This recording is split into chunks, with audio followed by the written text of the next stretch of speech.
Ahora recibimos con mucha alegría en su columna de Inteligencia Artificial al ingeniero, investigador, docente, Sebastián García Parra. Buen día y bienvenido, Seba.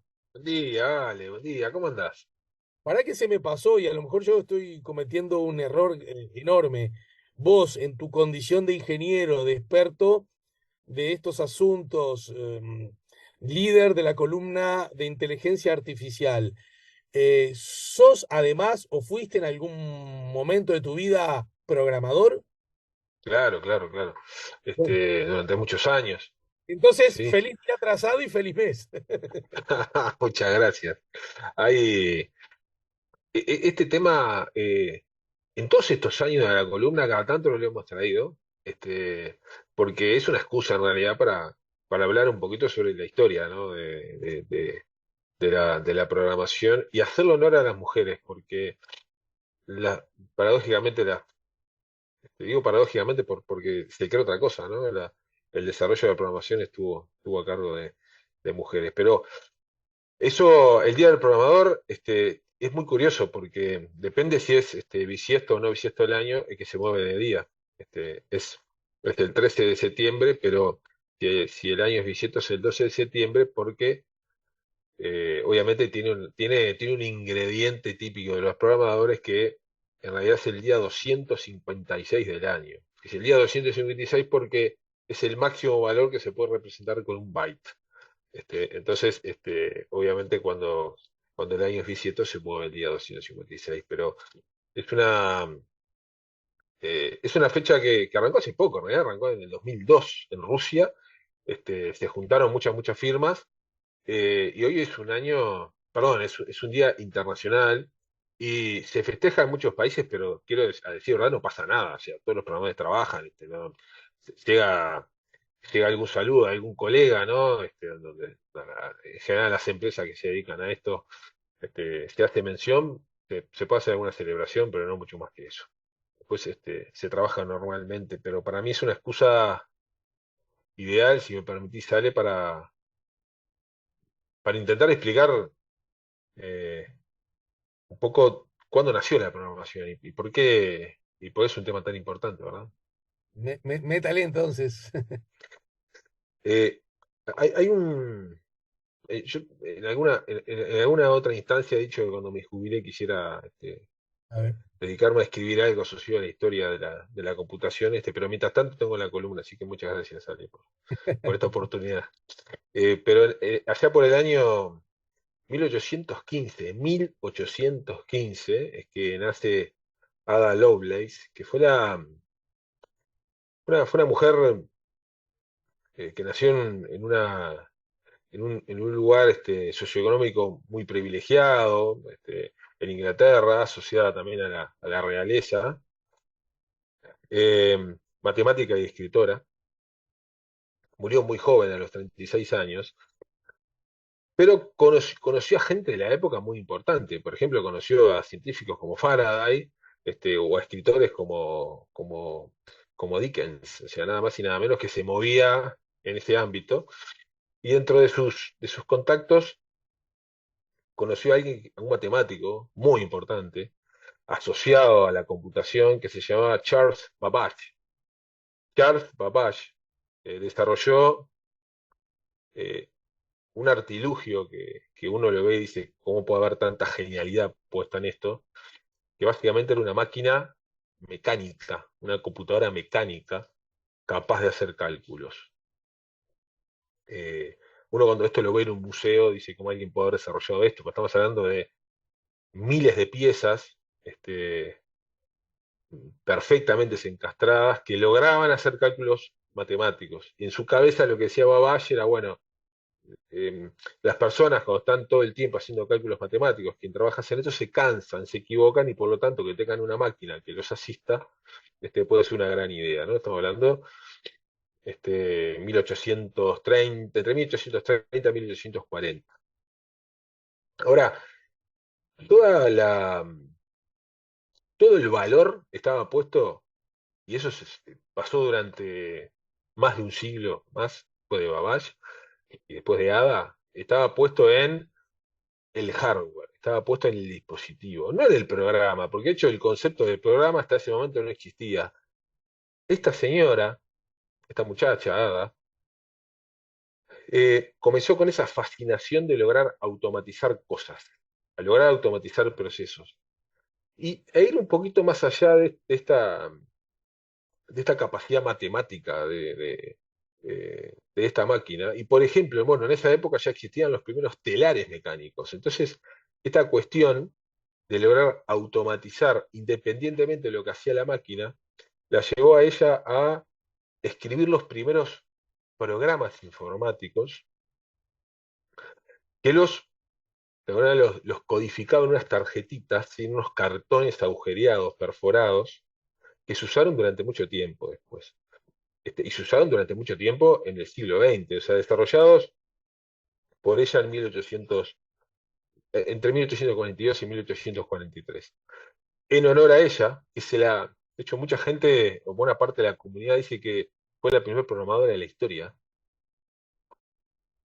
no como su género de mujer, sino programadora en todo sentido, o sea, no hubo otro hombre, o sea, quiero decir que fue el primer individuo que logró la concepción de programar en la historia. Bueno, en su honor, el año 1980, eh, en Estados Unidos, en particular, el Departamento de Defensa desarrolló un lenguaje de programación en su honor, un lenguaje de programación que se llama ADA, en honor a ella. Cabe mencionar que en el mundo existen centenares de lenguajes de programación. O sea, no es que existe uno solo, no es que los programadores todos codifican, programan en un solo lenguaje de programación, sino que existen centenares, solo que de repente hay 15 que son los más usados del mundo y después hay otros como ADA, de repente que es muy poco utilizado. Ahora, es curioso que un siglo después, casi exactamente un siglo después, en el año 46, nació la ENIAC, que fue la primera computadora desarrollada por Estados Unidos, ya acá no mecánica, sino una computadora desarrollada con válvulas. Estamos hablando de una computadora cuyo objetivo ya no era tanto la matemática general, sino era la matemática aplicada a calcular trayectorias balísticas. Ese es el objetivo de esta computadora. No era exactamente una computadora de bolsillo, está bien, pesaba 27 toneladas. Este, y podía hacer básicamente 5.000 sumas por segundo. Es una cosa que hoy parecía mucho en esa época. Hoy cualquier celular es capaz de hacer millones de esas operaciones por segundo. Y las programadoras, barra programadores, ¿saben? Como individuo, ¿no? Eran 6. ¿Sí? Todas mujeres. Las primeras programadoras también de esta computadora fueron 6 matemáticas que desarrollaron los programas que se ejecutaban en estas computadoras ENIAC. Y lo curioso es que los errores que tienen esos programas, pues ellas tenían que conectar y desconectar cables, ¿no? O sea, primero tenían que pensar las cosas y después tenían que ir a la computadora y conectar y desconectar cables, como las viejas centrales telefónicas, así como para tener una idea de cómo funcionaba eso. Pero ¿qué pasaba? Estas válvulas de la ENIAC, que eran como los viejos transistores de alguna manera, generaban calor además en un ambiente húmedo. Por lo tanto, se metían bichitos, ¿sí? En particular cucarachas, se metían entre las válvulas y Mira, generaban errores en los programas. Por lo tanto, las programadoras también iban con unas pincitas para sacar esos bichos, o los bugs, ¿sí? Que hoy a los errores en los programas le decimos bugs, justamente en honor a eso. Y si nosotros buscamos errores informáticos, errores en programas, vas a encontrar un bichito. Y no es, hoy no tienen bichitos los programas, pero tienen que ver con esos primeros bugs de las computadoras ENIAC, programas hechos por mujeres y programas este, cuyos errores eran solucionados por ellas también. Y en esa misma época, en el año 41, nace la primera computadora comercial, que fue la Mark I, desarrollada por IBM, también, curiosamente, basada en la computadora de Babbage, basada en la computadora mecánica de Babbage, que un día tenemos que hablar de ese señor, pues ese señor generó mucha cosa interesante. De hecho, impresoras que todavía hoy se siguen construyendo están basadas en las actividades de Babbage de aquella época. Desarrolló también su primera computadora IBM y puso a programar a una mujer también.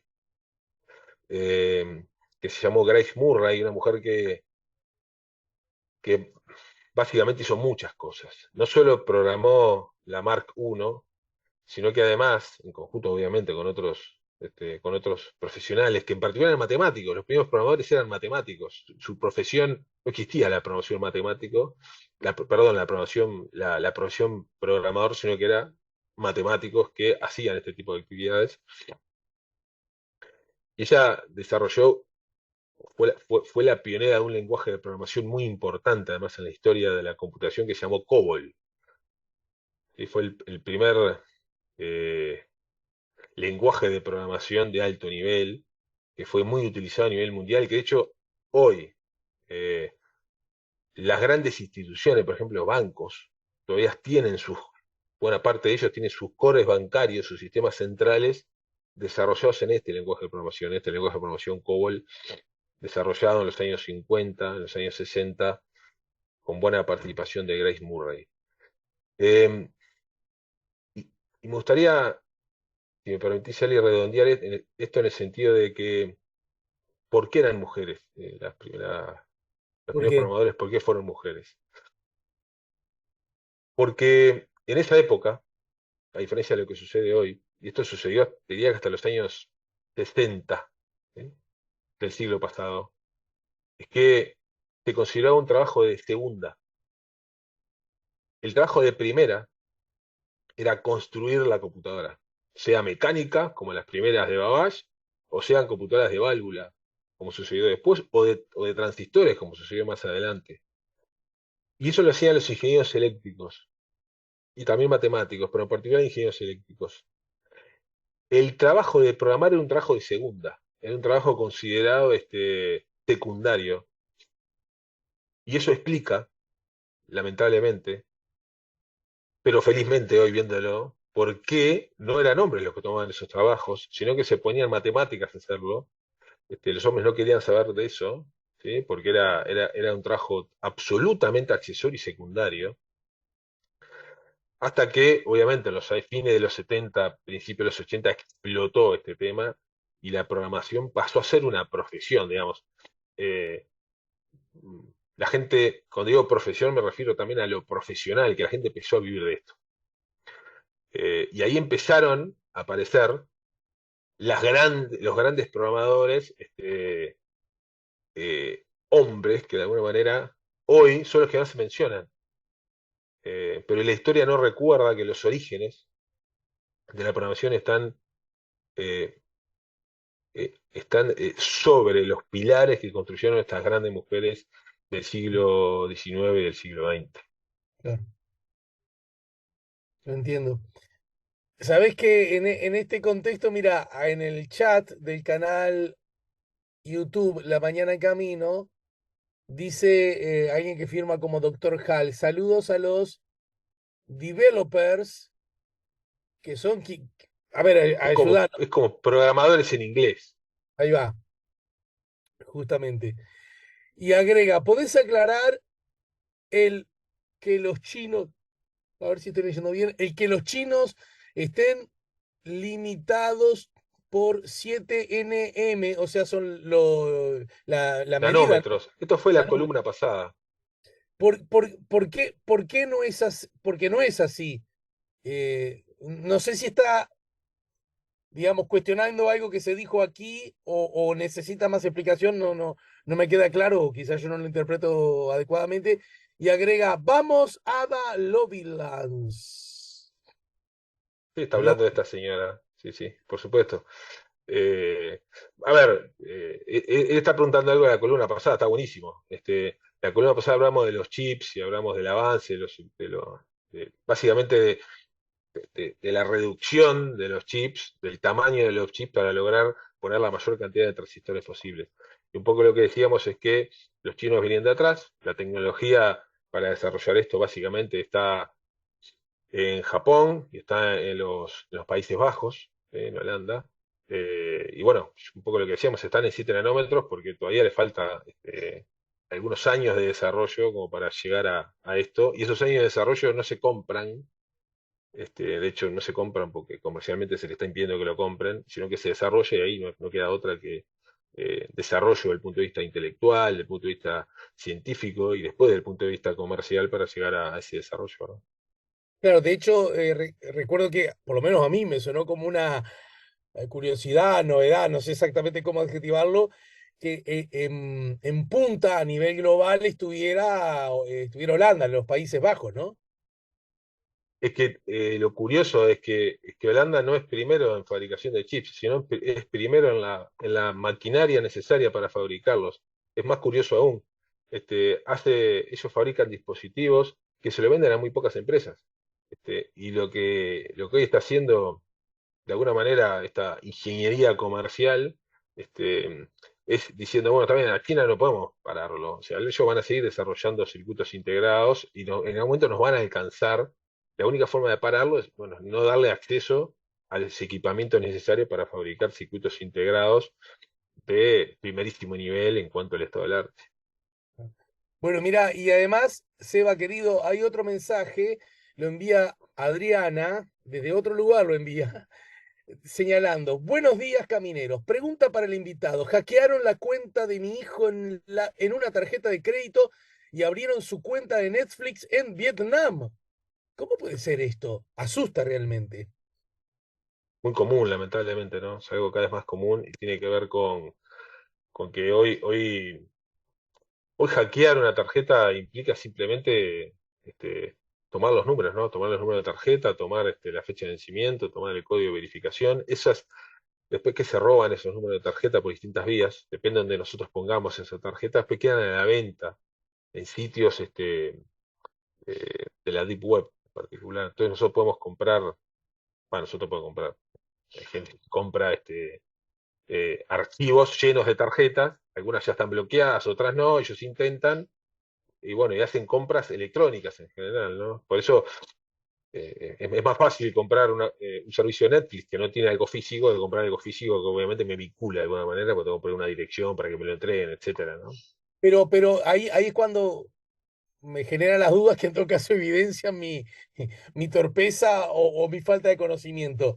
Si yo me hago el loco y le afano a alguien esos datos, que a lo mejor afanar a alguien no es otra cosa que estar atentos cuando al lado mío se lo piden en un restaurante o en la panadería, a lo mejor, ¿no? No sé, Puede ser estoy... hasta muy buena memoria, ¿eh? Puede Por ser hasta eso, alguien con excelente memoria, sí, sí. que escuchó y porque, como decís vos, son esos, que son los números de la tarjeta y después los tres que están en la otra, en la parte de atrás de la tarjeta de la seguridad, ¿no? Fecha de vencimiento y el código de seguridad que se llama CBB2, correcto. Bueno, ponele, además, no sería tan raro que uno tenga, yo qué sé, la posibilidad de acceder a la tarjeta de alguien y desde un lugar, por supuesto, infinitamente antiético, se apodera de esos datos. Pero en fin, o como decís vos, hay bolsones con esos datos que uno los compra por ahí. Y yo caigo en eso y contrato el servicio Netflix, ¿no es cierto? Mm. O Disney Plus, o Star Plus, o nombrémoslas todas por la duda, ¿no? Que quede Y ninguna afuera. contrato eso. Pero no la trazabilidad, es decir, el señor Netflix, cuando le dice, no, mirá, le estás dando servicio a alguien que afanó la tarjeta. ¿Cómo no? Pero fue este el que me contrató. No hay forma de llegar a mí, el que te contrató, a decir, a la persona física que te contrató y por lo tanto hacerle pagar por esa falta, delito o crimen, como se le quiere llamar. Es muy difícil porque cuando nosotros pagamos con la tarjeta de crédito, eh, o, o prepagas, nosotros no, más allá de los datos de la tarjeta, no hay datos propios nuestros que nos permitan validar eh, eh, nuestra identidad. Entonces, lo que sucede es que la transacción se hace, ellos no nos piden un correo electrónico porque el banco, para validarlo con el banco, o no nos piden, es más, muchas veces nos piden número de documento en algunas tarjetas, pero tampoco se valida el número de documento efectivamente en la transacción.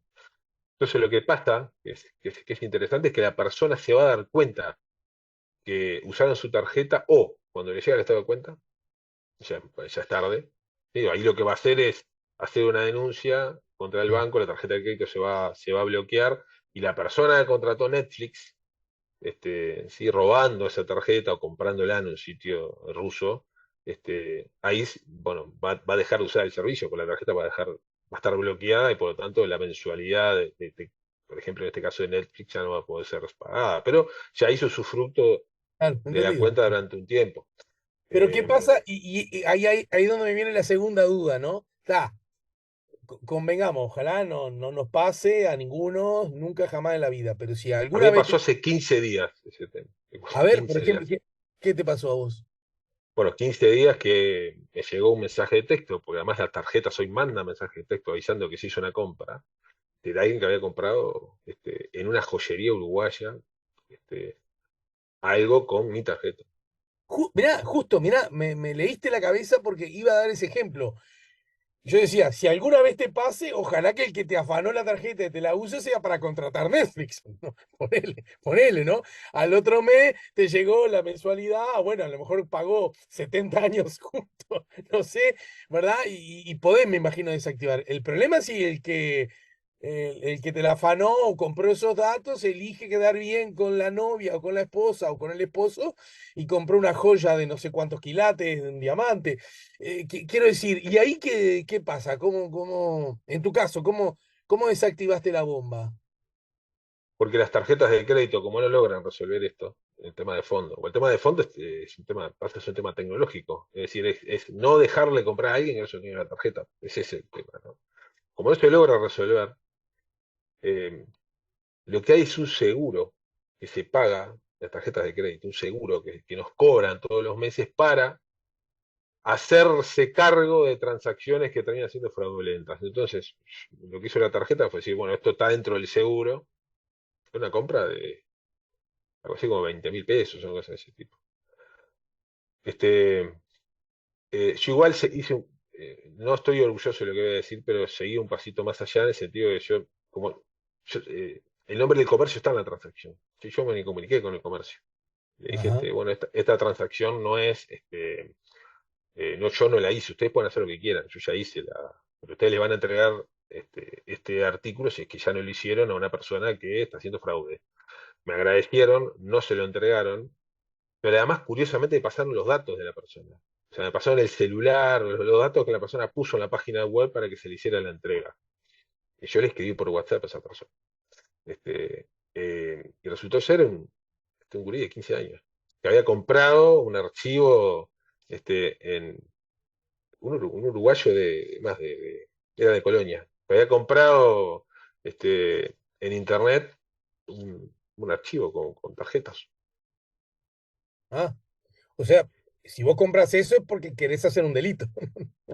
Por supuesto. Y me dijo que estaba muy asustado, que era la primera vez, un montón, pero fue Pará, eh, no me quedó claro, mirá en qué derivó todo. No me quedó claro cómo diste con ese dato que se trataba de esta, porque el comercio, esta- cuando yo llamé al comercio, la tarjeta nunca me lo hubiera dado.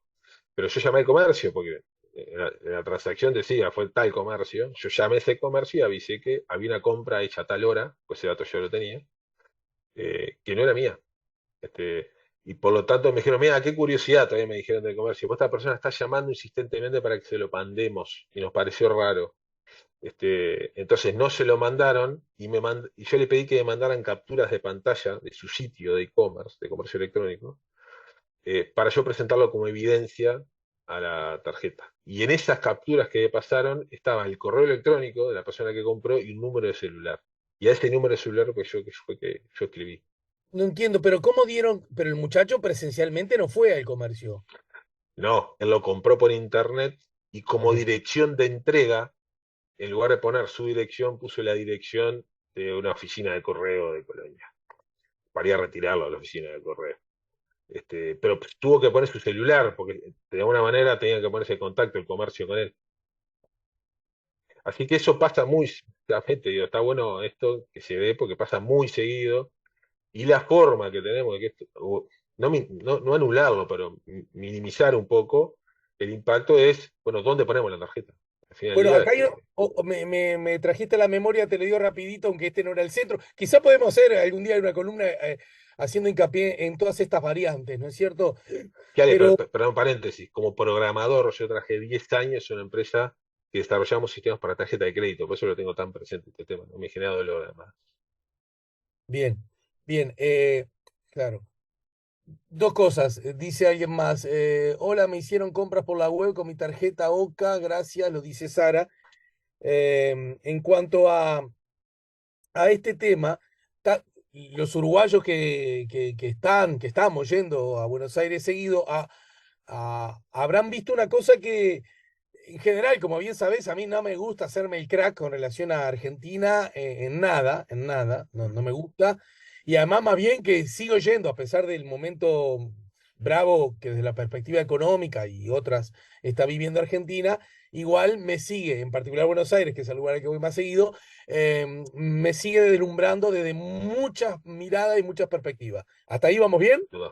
Sin duda, de acuerdo. Pero hay una cosa que yo advierto, que en general históricamente nunca me ha pasado, que yo digo, uy, pero nosotros entonces en Uruguay estamos recontra, recontra más avanzados, y es lo siguiente, aquí vas a pagar con tarjeta y bueno, los post que te reciben la tarjeta los tienen desde el más encumbrado boliche al más pobre y básico. ¿Estamos de acuerdo?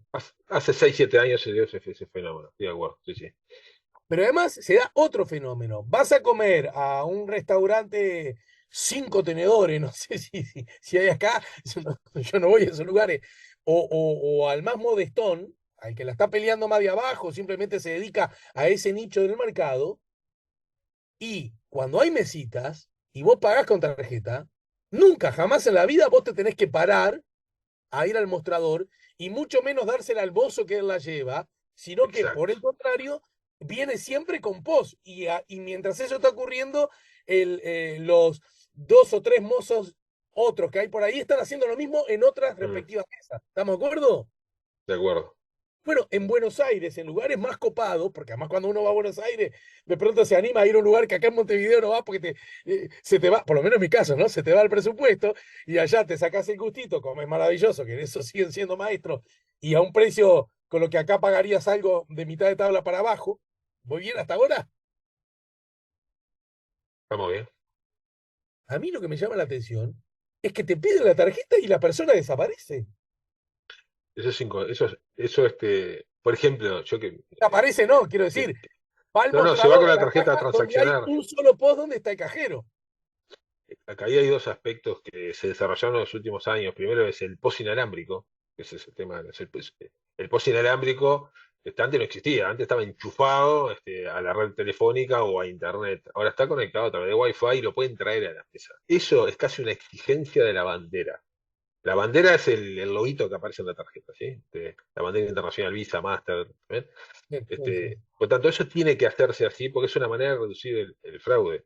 Lo que pasó durante muchos años es que abajo, en algunos comercios obviamente, abajo de la caja había un lector de banda magnética donde se pasaba la tarjeta, que nosotros no íbamos cuenta, y ahí se clonaba la tarjeta. ¿Sí? Esa bandita marrón que vemos en la tarjeta, en realidad eso tiene 3 tracks, y ahí es que guardaba la información. Después apareció el chip, que es más, las tarjetas con chip, que son más difíciles, o prácticamente imposibles de clonar físicamente, y después aparecieron las de contacto. Pero básicamente, el tema es, si vamos a hacer cosas electrónicas, ese es el tema de fondo. No interesa si es de contacto, si es chip o si es banda, lo único que interesa son los datos que están en la tarjeta. Y Claro, por a lo eso me refiero. tanto, que le saque una Ey, foto alcanza. y ahí si hay alguien poco ético, medio bandido, me anota esos números de un lado y del otro de la tarjeta y fecha de Una foto con vencimiento. el celu, es muy rápida, sí, sí. Ay, la foto, claro, qué boludo. Es muy rápido. Claro.